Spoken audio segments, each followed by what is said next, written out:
So this was a case where a box truck had a disablement event, had a mechanical failure, and came to a stop in the fast lane of the highway. And was sitting there for a while. Several vehicles that were initially in the fast lane were able to swerve out of the way and avoid impacting the back. But ultimately there was one vehicle that didn't. So that vehicle impacted the rear of the truck. I was asked in this case to determine, first off, the speed of the vehicle as it hit the back of the truck. The speedometer, the back plate, had a nice indicator mark at like 82 to 85 miles an hour, which is not in every case, but in this case was a good indication of the speed. I was also asked to determine how visible the truck would have been and to make an exhibit showing the clients and ultimately showing a jury how visible the truck would have been. Well, this specific case, you know, this guy's in a Jetta driving down the highway, 80 miles per hour. And the visibility for this case, he had his hazard lights on.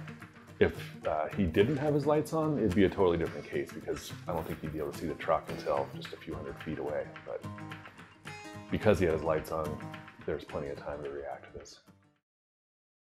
We actually bought an exemplar Jetta. We're scanning it right now to get the three-dimensional profile of it, to take three-dimensional measurements of that. We're taking that out to a dark road. We actually use an airport maintenance road, so it's very little lighting.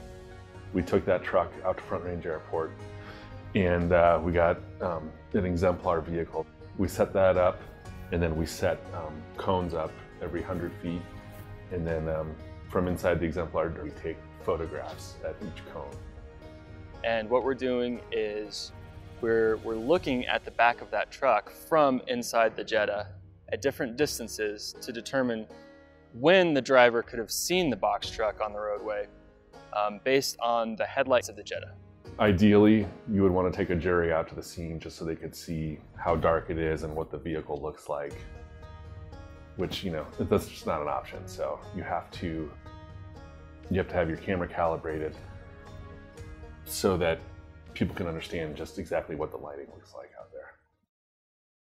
Our team has a lot of experience and a lot of talent when it comes to visibility analysis, and especially nighttime visibility analysis. This is an area where we are the leaders in our industry. So we're able to take the video of the highway and then digitally add information from the truck. So we can digitally add that in a way that's accurate, and the end result is really seamless. You know, we've written a lot of papers, we've come up with a lot of processes, and I think Kineticorp definitely has a name in the industry for nighttime visibility.